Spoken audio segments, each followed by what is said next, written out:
მოგესალმებით, თქვენ უყურებთ რეგიონის დღის მთავარ ამბებს. ასპინძაში ორსართულიანი საცხოვრებელი სახლი დაიწვა, 8 ოჯახი სახლის გარეშე დარჩა.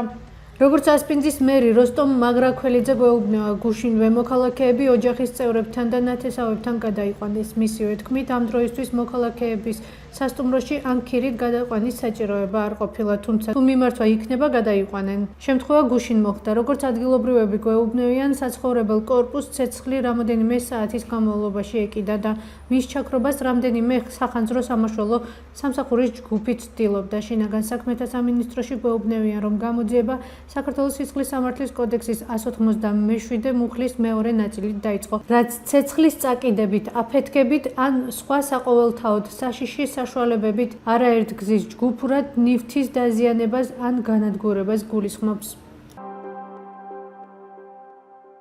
რატომ არის საჭირო მერის ყოველწლიური ანგარიშის წარდგენა ხალხისთვის? როგორია კარგი პრაქტიკა და როგორ ხდება საქართველოში? ვკითხეთ თვითმმართველობის სპეციალისტს მაგდა პოპიაშვილს.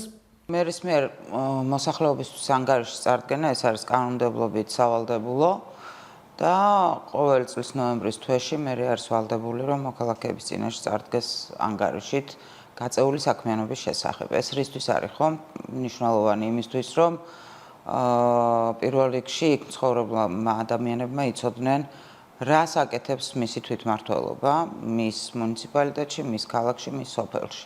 და ეს არის ძალიან მნიშვნელოვანი მუნიციპალური ორგანოს გამჭვირვალობისთვის ერთი მხრივ და მოქალაქეთა მონაწილეობის გასაზრდელად მეორე მხრივ. თუმცა მხოლოდ ანგარიშის ჩაბარება არაფერია, თუ მანამდე კავშირი არანაირი არ გააჩნია მერს საკუთარ მოქალაქეებთან.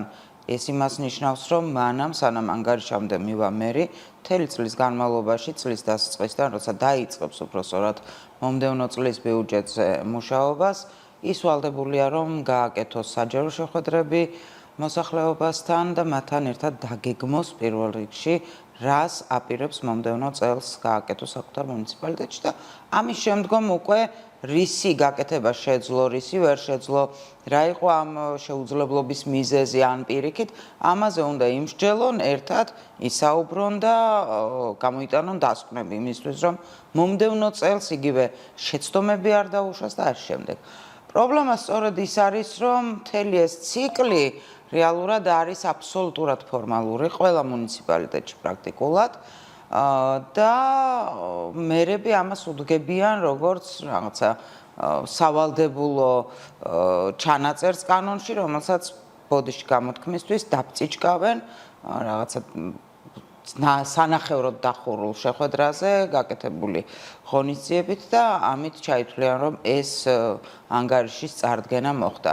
რეალურად ვინ ესწრება ხოლმე ასეთ ანგარიშების წარდგენას? ხო, პირველ რიგში საჯარო მოხელეები ისევ და მოქალაქეები, რომლებიც რეალურად არიან მმართველი პარტიისვე წარმომადგენლები.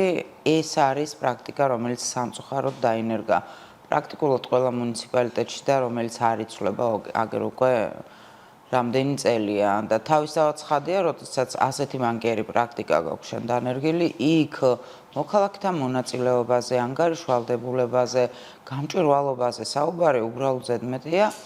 ეს არც ერთი პუნქტი, რაც რეალურად კანონის მოთხოვნა არის, ამით არ კმაყოფილდება და კანონში ეს ჩანაწერი გვაქვს სწორედ მოქალაქეთა მონაწილეობის თავში და სწორედ იმიტომ, რომ მოქალაქე უნდა იყოს აქტიური და მონაწილეობდეს საკუთარი საკითხების გადაწყვეტაში, მაგრამ მეორე მხრივ ფაქტი გვაქვს ის, რომ ეს მხოლოდ და მხოლოდ კანონის ფორმალური შესრულებაა.